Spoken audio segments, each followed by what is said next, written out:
love you, Cleveland. Oh, I love you, Cleveland. And I love you, Ohio. And a very pleasant welcome to this week's version of Bonus Time with Drennan here on the Big Play Sports Network. Brought to you by our good friends at FanDuel. Hi, I'm Bruce Drennan along with Ryan Smith. Great to have you aboard. My wife and I have moved on from Marathon and the Keys to Cape Coral, where we are broadcasting from. So welcome to this week's version of the show. We've got a big show planned for you. Ryan, how you doing? I'm doing very well today, Bruce. Happy Wednesday. Glad to be back with you. Yeah, you too. Let's get right to the Browns' search for a new coach. You know, last week I yelled, get Harbaugh, get Harbaugh, get Harbaugh. I still will extend that sentiment, but is it realistic? Would he really want to come here and inherit this mess? Defensively would be very attractive to him, obviously. Everybody's intact for next season defensively. But you got to score points. And the Browns are a joke offensively. And we don't yet know about Sanders. So what do you do with that? Do you keep him as your starter next year? Do you go into the draft and try to get a quarterback? There's no way they're going to get Mendoza. Vegas, that's a lock that Mendoza's going to Las Vegas. So what's the attraction for Harbaugh? And, you know, now that Tomlin is no longer the coach of Pittsburgh, 19 years, won a Super Bowl in just his second season, got them to the Super Bowl in his fourth season. But since then, and 19 years of being above 500, but since that second appearance in the Super Bowl, game which they lost, his record in the playoffs has been 3-11. So did he really resign, or was this a mutual thing? That remains to be seen. And really, what do we care here in Cleveland? But getting back to our search, wouldn't it be ironic if Harbaugh takes the Pittsburgh job and Tomlin winds up in Baltimore? That's not unbelievable, you know. But getting back to our case, and I'm going to have Ryan bring me, and you know more than I do because I've been here in Florida for over a month now. But I know that several interviews have already taken place, and more are scheduled. But Ryan, first question for you. Is there any sentiment in Cleveland that what I've been screaming about can be accomplished? I mean, to me, what I said last week about money talks, nobody walks. If you offer him by far more money than anybody else, which we know Haslam is capable of doing, is it realistic that he could come here or be attracted to this position? You know, Bruce, I would say no, and I think it really comes down to this. Does John Harbaugh want to stay in the AFC North? Does he feel a little bit slighted by the Baltimore Ravens? Because I think that's the only thing that the Browns have to offer him ahead of these other teams. According to Jonathan Jones, CBS Insider, John Harbaugh's top two choices are, like many people, the New York Giants and Atlanta Falcons, who have many offensive pieces in place. He says there is interest between the Browns and John Harbaugh, Bruce, but I'm not sure that's going to come to fruition. But it is the same sentiment in Cleveland. A lot of people have John Harbaugh as their number one choice. Well, good. I'm glad to hear that because it would be. What about Tomlin now? I mean, it's very short notice since the announcement that he's leaving Pittsburgh. What about Tomlin coming to Cleveland? So from everything that I've gathered, and according to Adam Schefter, Bruce, the sentiment is that Mike Tomlin is actually going to take this year off of head coaching because he was not fired. It's very key. He was stepping away from the Pittsburgh Steelers. The Pittsburgh Steelers do still own the rights to Mike Tomlin. So should Mike Tomlin become a coach for another team, they would actually have to go down the Sean Payton route and trade for Mike Tomlin. Okay. These interviews, I know they interviewed Schwartz and Rees, and am I correct in saying they've interviewed McDaniel, the former coach down here in Miami? That's correct, Bruce. Mike McDaniel had two head coach interviews on the same day, actually, one here in Cleveland, and then later that night flew to Atlanta to interview for the Falcons head coach job. Why? Why would we want him? Why would we want a guy who I've been down here over a month? Believe me, they are so happy that he's gone. Why would we want him? Heck, our hapless, pathetic Browns stunk this year, and we annihilated the Miami Dolphins when we played them. To me, that was except for the win against Pittsburgh at the end of the year, that was the highlight of the season. Any comment? I think the ones that are in favor of Mike McDaniel, Bruce, they see him as an offensive mind, and certainly here in Cleveland, we need a little bit of an offensive Tua mind. in Miami, what did he do with him? And that great running back, too. No comment, huh? I'm not genuinely, he's not ahead of my list, but I think he's a more attractive candidate than half of the people that the Cleveland Browns have interviewed thus far. Well, at least he's got head coaching experience. I mean, I'm so sick and tired all these decades of, oh, what a great defensive coordinator we have hired. What a great offensive coordinator we have hired. Coordinator. And they've all failed. All of them. Even as good as Sam and Marty were, they failed too in getting us to the Super Bowl. Close. Sam with the cardiac kids, Marty with the drive and the fumble. Close. Even Carson, the 1 year. But all these others have atrociously failed. Failed. Are we going to go down that path again? Well, Bruce, the latest head coach request for an interview is one Grant Udinski, a 30-year-old from Jacksonville, or maybe not from Jacksonville, but was their offensive coordinator this past season. It seems like that is an out-of-the-box hire, as it seems as though the Browns have been the only one interested in Grant Udinski. 30 years old, huh? My God, he's only a couple, 3 years older than Carson Beck.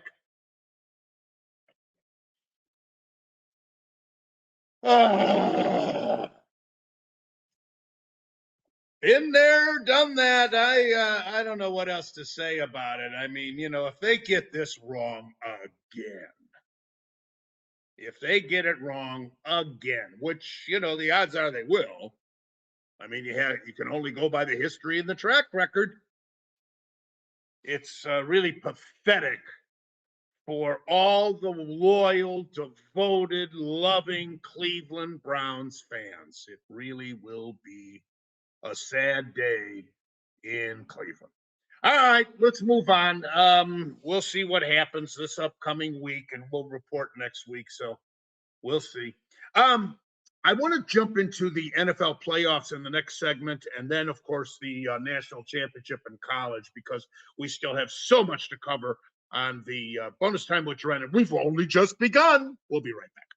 The Big Play Sports Network is brought to you by Smart Choice Windows. Energy-efficient products at an affordable price. Visit smartchoicewindows.com today. What an exciting wild card weekend it was. Just tremendous professional football entertainment. Let's start with the LA Rams beating Carolina 34-31. Most everyone thought that this would be a cakewalk for the Rams, who many thought as recently as just 3 weeks ago that they were the team to beat in the NFC. But whoa, Nelly. Rams, according to the odds makers in Las Vegas, were the biggest favorite in the wild card round. And as it turned out, they were very lucky to win this game. Thanks to their MVP candidate quarterback, Matthew Stafford, they escaped Charlotte with a playoff victory. Carolina simply would not go away. They would not succumb. To their credit, they trailed the whole game, but took a 31-27 lead late before Stafford showed why he's a very serious MVP candidate. The Rams made it tough on themselves, getting flagged for 9 penalties in that game. Blocked punt, a rare Stafford interception. This battle tied the all-time playoff record for most go-ahead touchdowns in the fourth quarter. The lead changed hands 4 times in the fourth. Stafford became the 5th quarterback ever with 2 go-ahead touchdowns in the fourth quarter of a playoff game, and the first to do it in a win since Eli Manning did it versus New England way back in 2007. That was in the Super Bowl. Stafford's favorite target was Puka Nacua, who had a big game, 10 receptions, 111 yards, and a touchdown. Carolina quarterback Bryce Young was competitive and certainly showed that he is a gamer, despite only completing 21 of 40 for 264 yards, a touchdown, one pick. This better be a wake-up call for the Rams, because the 8-10 Panthers gave them everything they wanted and a big-time scare, Ryan. What a way to start the playoffs, Bruce. If the Rams play like that against the Bears, they'll be heading home earlier than they would have liked to. For the Panthers, Bryce Young was pretty good. Jalen Coker had a huge breakout game, made the decision for the Panthers pretty easy to pick up that fifth-year option on Bryce Young. To be determined, we'll see next year if Bryce Young can take another step up and prove himself and get an extension there in Carolina. Chicago 31, Green Bay 27. Story of two halves in this one. Green Bay led 21-3 at halftime, and the Bears mounted a historic comeback in the second half. You know, this is the largest comeback in Bears playoff history and the largest blown lead in Packers playoff history. This was Chicago's first playoff win since 2010 in the divisional round. And the game, that was a game against Seattle. The Bears defense forced Green Bay to punt on their first 4 possessions in the second half. Green Bay head coach Matt LaFleur was to meet with the Green Bay hierarchy about an extension. Looks like that is going to happen. There was some doubt about maybe him being dismissed, especially because this is a humiliating loss, even more so because it's against their arch rival Bears. But LaFleur has 76 regular season wins in 7 years. That ties for the second most by a head coach in the last 7 years in NFL history. But guess who with? Former legendary Browns coach Paul Brown. How about that? However, LaFleur is 3-6 in the playoffs. Green Bay reached the NFC Championship in the first 2 seasons that he was there, but since he's 1-4 in the postseason. Meanwhile, Bears second-year quarterback Caleb Williams threw for 361 yards in this affair, and that's the second most in a victory by a quarterback making his playoff debut in NFL history. The 25 points scored by the Bears in the fourth quarter are the third most by any team in playoff history. And I wonder how different this game might have gone had superstar pass rusher Micah Parsons not gotten hurt and been out. Green Bay only recorded 3 sacks in their last 4 games after Parsons went down. And in this game, they only got to Williams just once. So with Chicago in obvious passing mode, trailing like they were in that second half, one can only wonder. Chicago first-year coach Ben Johnson's Bears recorded their 7th fourth quarter comeback victory. Johnson is definitely a candidate for Coach of the Year honors. Meanwhile, Green Bay ends the season 9-8-1. Disappointing for them. They lost their last 5 games. And remember, they let our hapless Browns beat them, Ryan. My takeaway from that game, Bruce, man, is Caleb Williams good. He's a budding star. I got a feeling in a couple years, if not next year, he'll enter that echelon of being a top 3 quarterback in the NFL. He's just special. And for the Green Bay Packers, Bruce, they were talking about extensions with Matt LaFleur. I'm a little shocked we haven't seen any news about that yet with him going into his last year. Just another place to keep your eye open, because if Matt LaFleur does not re-sign with the Packers, he is let go, then he'll join Harbaugh amongst those that have plenty of suitors here in the offseason. Yeah. And I would love to get him too, if we can't get Harbaugh. Again, is that realistic? Why would these guys want to come to Cleveland? New England 16, money. That's what I said last week. I'll say it again. New England 16, the LA Chargers 3. Defense was the name of the game in this one, and the Patriots defense was just better.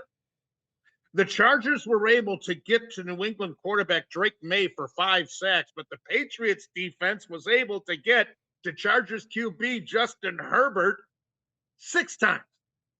Herbert was pressured on 42.8% of his dropbacks in the 2025 season. That's the highest rate in the NFL this year, and he was hit 129 times. That's also the most in the league this year.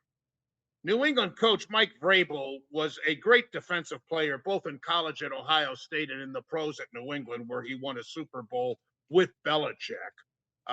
He made sure that his defense took advantage of these statistics that I just mentioned about Chargers and Herbert versus Harbaugh's banged up offensive line. That was a key, too, I thought. Only one touchdown was scored in this old-fashioned defensive battle. By the way, it was in the fourth quarter. This was the second straight year that the Chargers have lost in the wild card round. The last time the Chargers failed to score a touchdown in the playoffs was versus New England back in 2007. So another disappointing finish for Jim Harbaugh as the Patriots move on. You know, Justin Herbert, his career has been such a big what if thus far. 0 playoff success. The talent there is undeniable. He fits the mold of a prototypical quarterback that you want, 6'6" with a massive arm. But we all know the game is won and lost and starts in the trenches, Bruce. You lose both tackles early in Rashawn Slater and Joe Alt. Their backups go down. They had no business winning this game, unfortunately, because of that line. New England moves on, and for the Chargers, it's going to be back again. It makes it impressive, the fact that they even made the playoffs when you see the starting tackles that they were throwing out there. What a game, Buffalo and Jacksonville, 27-24. What a game. It's a shame somebody had to lose, and in this case, Jacksonville. I'll tell you this. I think Trevor Lawrence and these Jags are going to be back and a force in the AFC in the future. They are for real.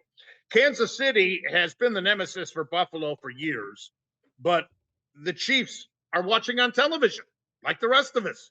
So is this not the best chance for Josh Allen and company to finally get to the promised land?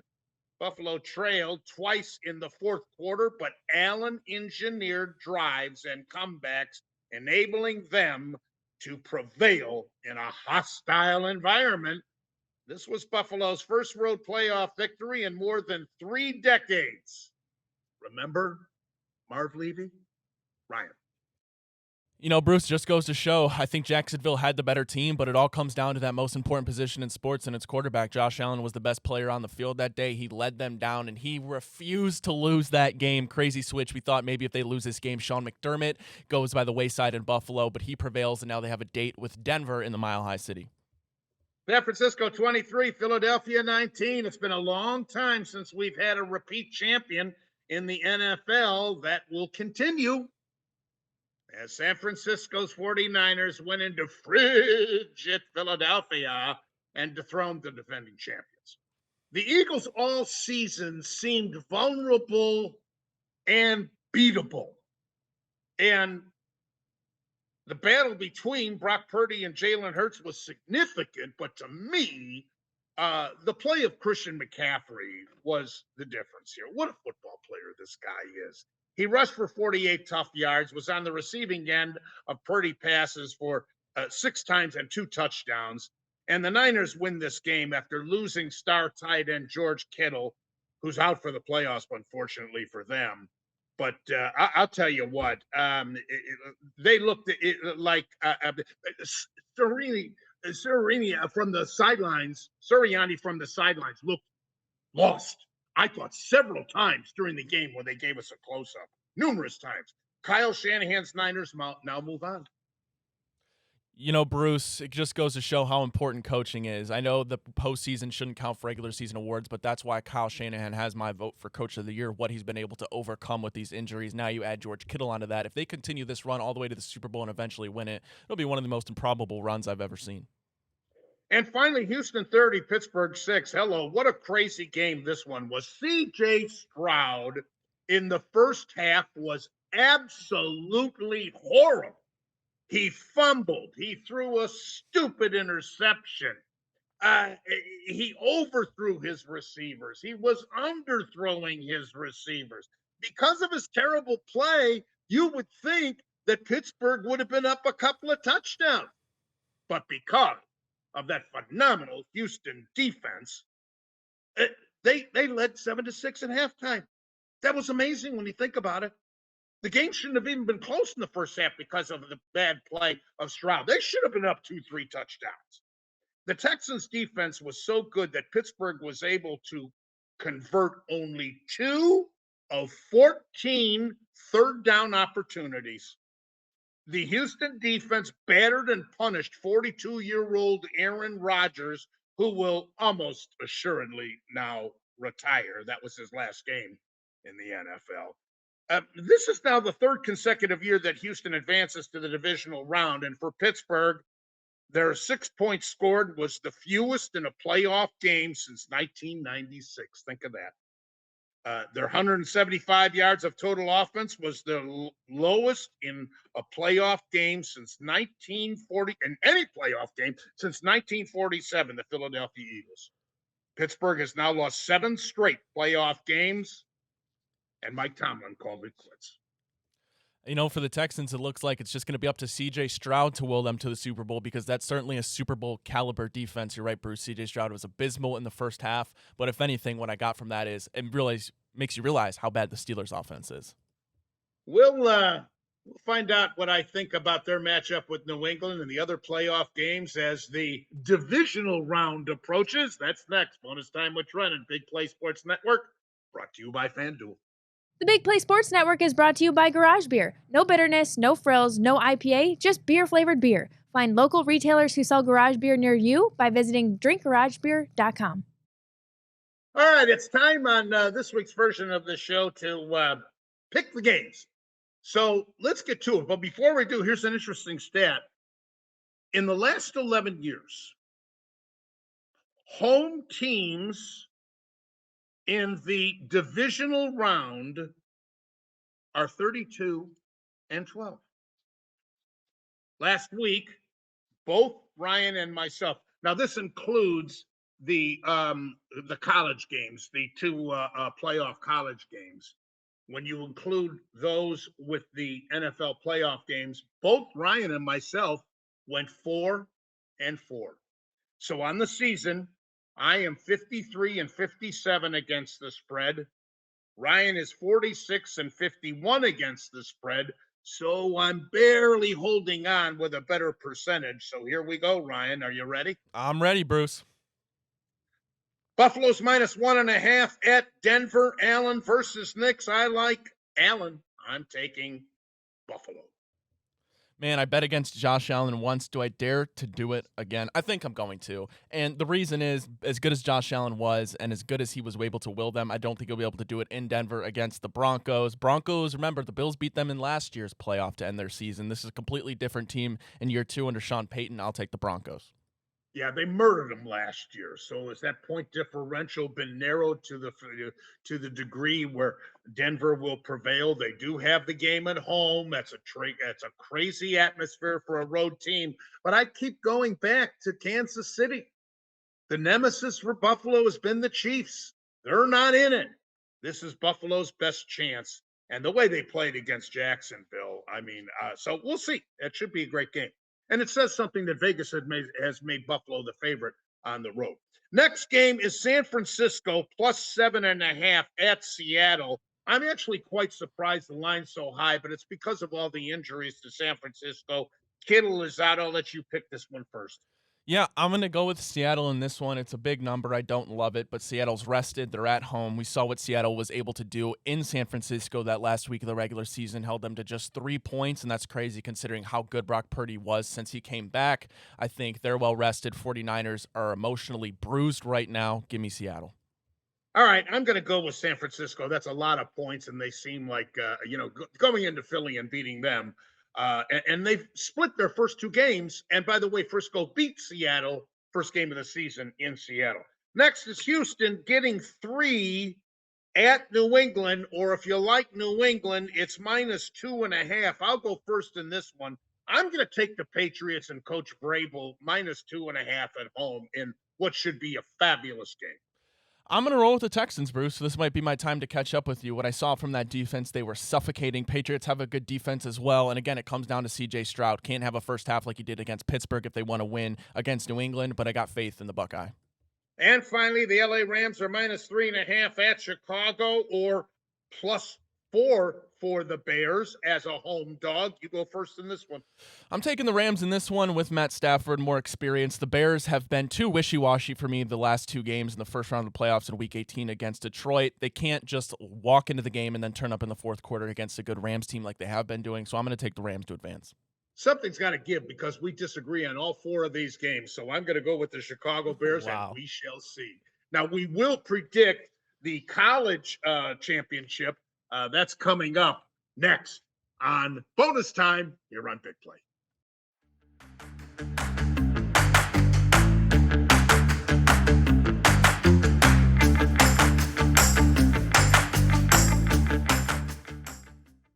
It seems like such a long time ago because we just went through all of these pro games in the wild card round. But what two great experiences we had with the semifinals in college football for the national championship. First, Miami defeating Ole Miss 31-27. What a game.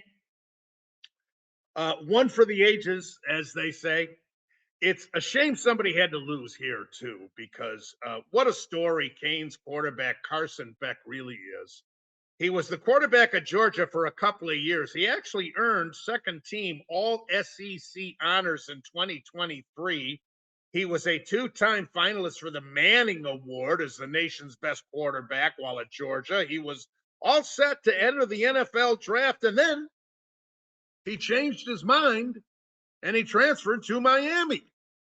The Florida native led his team to a 10-2 regular season record. And despite Miami not even playing in the ACC championship game, the selection committee decided that they deserved a CFP berth.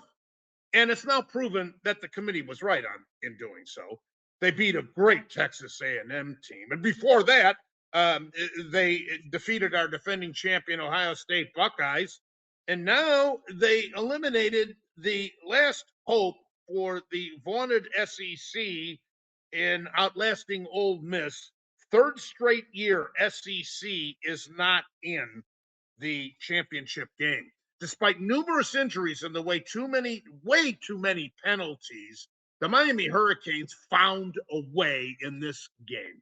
Carson Beck was tremendous, and he won the game by scampering for a winning touchdown as the Rebel defense was totally caught off guard and surprised, not even thinking that Beck would use his legs and run it in. And besides Beck, I felt that the key to the game was time of possession. Get this. Miami had 88 offensive plays over 41 minutes out of 60 minutes in the game. Think of that. And that's the largest time of possession disparity in college football playoff history. Miami converted a playoff record 11 third downs and rushed for 191 yards. Beck engineered back-to-back 75-yard touchdown drives to win this game after 5 consecutive scoreless possessions. One last note, Ryan. I do believe it was pass interference. I do believe it should have been called. And no guarantee that Ole Miss would have scored. They would have put the ball about the 20-yard line with one last play. No guarantee whatsoever. But I do believe that it was pass interference, and it's a shame to see the game end that way. I agree, Bruce. I think it was pretty blatant. Listen, Miami plays a physical brand of football. Ruben Bain and Hakeem Mesidor on the outside, the edges, they just get to the quarterback every single time. Carson Beck does enough. He converted plenty of third downs, as you mentioned, made some huge throws, eventually scampered into the end zone. Mark Fletcher and Malachi Toney, man, they are some weapons there for Miami. We'll see if they can do it against Indiana, but good for Miami. All right, here we go. Indiana 56 and Oregon 22, and that score doesn't even indicate how big of a blowout this really was. Biggest in college football playoff history. Kirk Cignetti and Fernando Mendoza. What Cignetti has done in 2 years is really unbelievable. But you know what? It's believable because we're witnessing it. His offensive coordinator, Mike Shanahan, and his defensive coordinator, Bryant Haynes, have been with him for a long time. Cignetti was part of Nick Saban's staff at Alabama before he became head coach at IUP, Elon, and James Madison. He's now 26-2 at Indiana.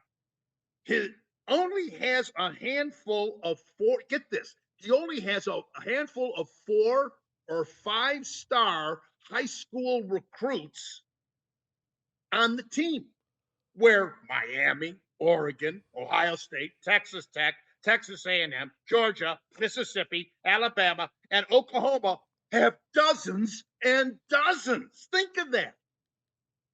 I can't emphasize enough how good this Oregon team was that Indiana absolutely annihilated.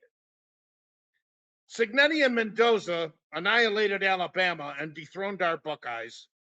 This Mendoza is the best college quarterback that I have seen since Joe Burrow. His timing is like a seasoned pro. He releases the ball before his receivers make their cut with pinpoint accuracy. Las Vegas Raiders, here I come.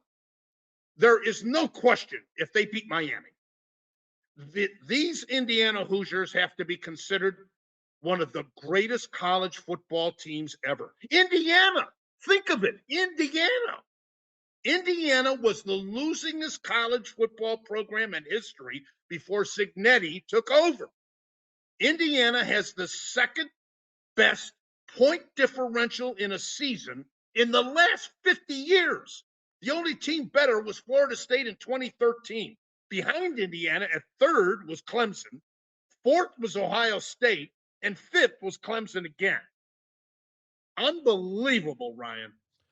You all know you have to be perfect to beat this Indiana team, and Oregon was anything but that, starting off with that pick six, crazy way to start a game, and then the turnovers, the weird turnovers from Dante Moore. After that first half, you knew it was all Hoosiers. They were playing a little bit relaxed, and that's why you saw Oregon probably score more than they would have if Indiana was going hard the whole entire game, but what they've done is nothing short of exceptional. I agree with your sentiment about Fernando Mendoza. His touch is perfect. His placement is perfect. His mechanics are fantastic. And listen, if you don't send pressure and you bottle everything up, he's got some sneaky athleticism, Bruce. He can get it done with his legs as well for a big guy. Only once before has a team playing for the national championship played the game on their home field. Guess who that was? Miami. They did it in 1995 in the Orange Bowl in the Coalition era against Nebraska. In that game, the Huskers, actually led by quarterback Corey Schlesinger and running back Lawrence Phillips, remember him? They overcame a 17-7 deficit and came away with a 24-17 victory in front of those hostile Canes fans. Miami head coach Mario Cristobal is 17-6 against the spread versus undefeated opponents in his career, including 9-2 against the spread as an underdog. But I'm a believer in Cignetti, Mendoza, Indiana's defense. I've got to go Hoosiers. Line opened at 7.5, went up to 8.5, and probably will climb even more. I'll take Indiana minus the 7.5. Give you the option either way there, Ryan. I'm rolling with Indiana as well, Bruce. Again, I said you have to be perfect to beat Indiana, and while Miami has gotten themselves to the national championship, there's been quite a few games this postseason where they've let teams hang in there and make them closer than they should have been, and due to that, I think Indiana wins this one pretty easily, Bruce. Back in a minute.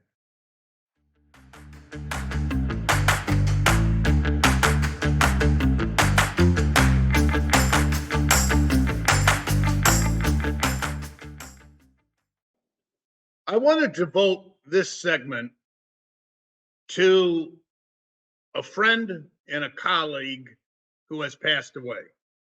Sports writer and sports columnist Bill Livingston. Bill was 34 years a sports columnist at the Cleveland Plain Dealer. He's a Texas native. He attended Vanderbilt. He then went to work. He was at the Dallas Morning News, went on to Philadelphia and was at the Philadelphia Inquirer, covered Dr. J. Julius Erving. He came to Cleveland and in his 34 years was very opinionated, a very pros pro, tell it like it is sports columnist. And he actually wrote a book about LeBron James called The Promise of LeBron James, the rise, the fall from grace, and redemption of Ohio's own. He covered the Super Bowl, the Indianapolis 500, the Daytona 500, the World Series, the Final Four, four golf majors, 7 different Olympic Games, and NBA Finals. He was a guest on a lot of my shows, various shows that I have hosted over the years, many times. And he had a great sense of humor too. And I liked and respected Bill tremendously. Bill Livingston, dead at the age of 77. Ask Bruce next.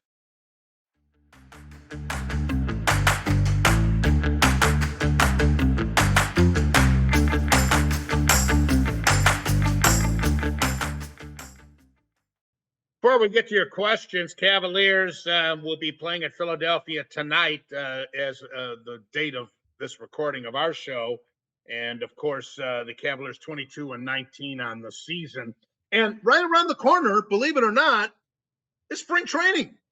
And the Guardians will be opening up in Arizona. They haven't made any moves, but as I've been telling you, I didn't think that they necessarily had to. I'd like to see a right-handed bat in that lineup, but where do you put them and still play all these young outfielders that are so good to go with Quan? It's a nice problem to have. It really is. And the pitching. Oh, my God. I say it here well in advance of the season.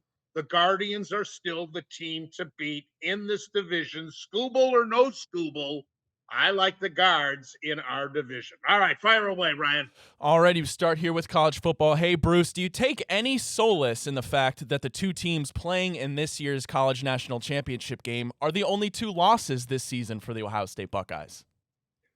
Yeah, I think you have to.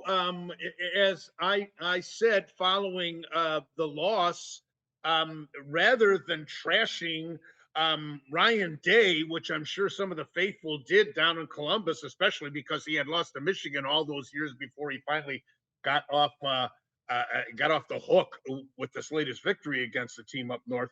But rather than trash him, I gave credit to Miami, and you've got to do the same thing with Indiana. As I said, when I watched that Big Ten championship game, I knew Indiana with Mendoza and them could put up points, and I had seen them play. I saw them, annihilate Illinois, and Bielema has done a pretty good job at Illinois.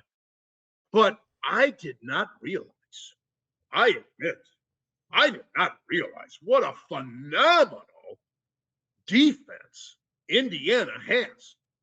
Oregon was averaging 39 points a game, and they shut them down. And Alabama is Alabama, and they practically shut them out. So, yeah, as a Buckeye fan, I wouldn't feel badly, and the Bucs will be right back there next year. Alrighty, Bruce, let's flip it over to the NFL. Can you rank the 3 AFC North head coach openings in terms of attractiveness? I got a feeling who you're going to put number 3.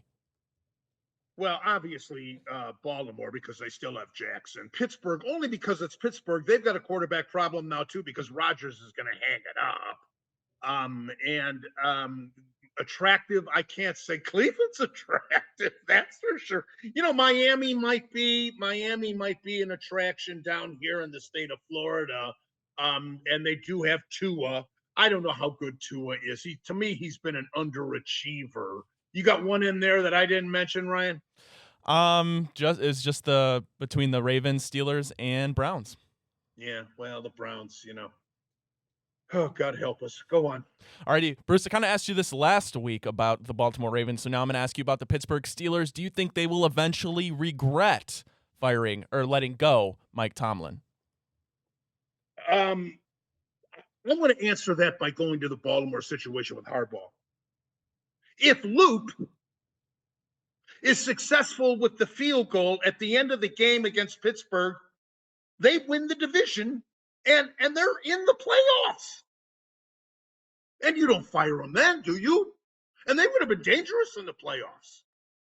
I would have liked to have seen them play Houston with Jackson's elusiveness and the running attack that they can provide. with Henry. I would have loved to have seen that. So how do you fire Harbaugh? As far as Pittsburgh's concerned, it's amazing. Since 1969, they've only had 3 coaches. How many have we had in Cleveland? Math was not my best subject, but I know it's way up there. Alrighty. Hey, Bruce, as of today, the Browns are picking first round number 6. Are you in favor of them trading up for a potential quarterback, staying pat at number 6, or possibly trading back to accumulate more assets? Well, I'll tell you what, Mendoza, we all believe is a shoo-in to go to Las Vegas as the number 1 QB. I am not in favor of the Browns drafting Dante Moore if he's there or if they have to move up to get him. He did not convince me in these playoffs. I'm sorry. Do you agree? Do you disagree? Am I wrong on this? I don't think he's the answer necessarily on the pro level. So I don't know. Do you trade down and accumulate picks to get offensive talent because we desperately need it? And we don't yet know for sure about Sanders. So that's a tough one to answer. Alrighty, Bruce. So that's it for this segment of Ask Bruce. Okay. That's all the time we have for this version of Bonus Time with Drennan here on the Big Play Sports Network, brought to you by our friends at FanDuel. I'm Bruce Drennan. On behalf of Ryan Smith, I thank you for joining us. Enjoy all the divisional round playoff games and the national championship, and we'll be back next week. Looking forward to it already. Until then, as always, and most importantly, you remember, I love you, Ohio, and I love you, Cleveland.